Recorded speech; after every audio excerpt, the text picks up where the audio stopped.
刚刚离开的就是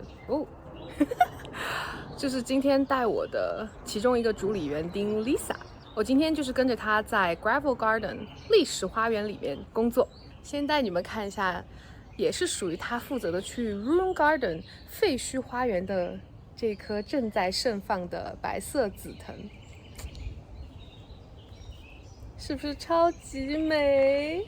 而且这个香味真的是绝了，特别特别的香甜啊！而且我也想说一下，我发现上周我开始发 vlog 之后，评论区有很多小伙伴对于我中英文夹杂有很大的意见。我想说我在录制这些 vlog 的时候，其实我已经非常努力要尽量去讲中文。但是因为我所讲的内容跟我所工作的环境是全英文的，有很多词我是在英文里面去学到的，就像其实很多小伙伴在评论区帮我解释的那样。我其实很难一下子在说话的过程当中去反映出来那个对的、正确的和我觉得好像说出来比较舒服的中文词是什么。其实能够很顺畅的中英文之间切换是我想要达到的一个目标，只是我现在还没有办法做到，所以我很欢迎大家在评论区去纠正我的错误啊，然后去告诉我这个英文词的中文说法，比如说比较正确的说法是什么，我非常欢迎。但是如果只是在评论区吐槽我中英文夹杂装逼啊什么之类的，我就不是很接受了。另外呢，我也想解释一下，因为我在国内学习的不是一个园艺的背景，所以我都是在美国在这里跟着这些很厉害的懂很多的园丁们重新学习这些关于植物的知识。而我认识到的就是说，学习植物最正确的方法是从他们的拉丁名去入手，而去记住他们的拉丁名。所有的不管是英文俗名还是中文俗名，都是一个锦上添花的东西，拉丁名才是他们真正的可以跟全世界的人准确交流的这么一个途径跟媒介。我自己的拉丁名也很糟糕，你们看过我以前的视频就知道。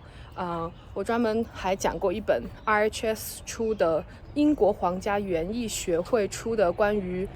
园艺植物拉丁名的书，那也是我自己补课的其中一个部分。如果对拉丁名完全不熟悉的小伙伴们，可以去考古一下我那个视频。对于所有的植物，我也很好奇它在中文的俗名是什么，其实也会帮助我记忆。如果我在录制视频的时候不知道它的中文俗名，我在之后都会去谷歌一下，去把它查出来。但是我不会投入太多的精力去担心这个翻译的问题跟中英文夹杂的问题，因为真的，如果我要达到这样子的一个产出效率，而且我又是自己一个人来做这些视频，会效率很低吧，然后我觉得不值得。好，说清楚了这些，我就开始跟你们分享一下我今天跟着 Lisa 在 Gravel Garden 历史花园里做了一些什么工作。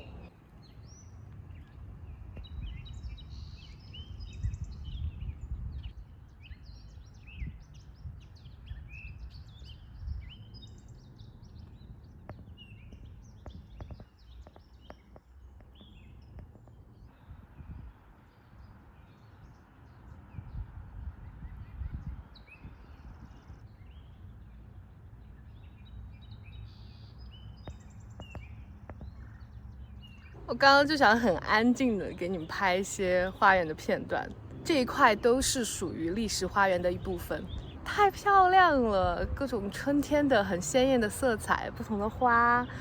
种头。我身后的这一片福禄草超级香。我刚刚就在想为什么这一块这么好闻，然后发现是它。还有我后面的那一株黄色的 Columbine Aqualegia 楼斗菜，很大颗的花，但它的形状就跟上几期提到的那个营养货 Epimedium 一样，像小精灵一样的花，太漂亮了。这是历史花园的另外一块，看又有不同颜色的楼斗菜在这里。看这些大葱花。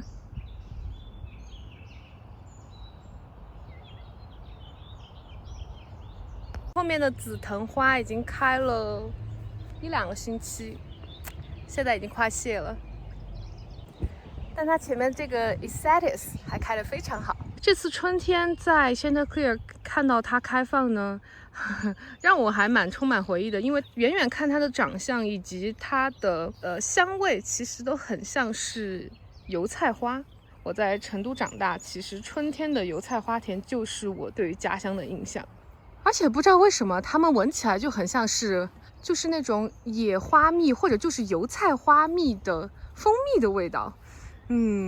对，所以走在这个里面简直爽死了。回到正题，所以今天我跟 Lisa 两个人其实主要是在清理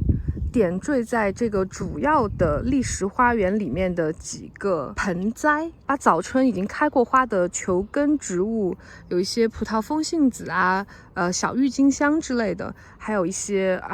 viola， 把它们拿掉，换上这些在温室里过冬的多肉和仙人掌类的植物。历史花园的主区有好几个这样子的盆栽组团区，我可以带你们每一个都看一下。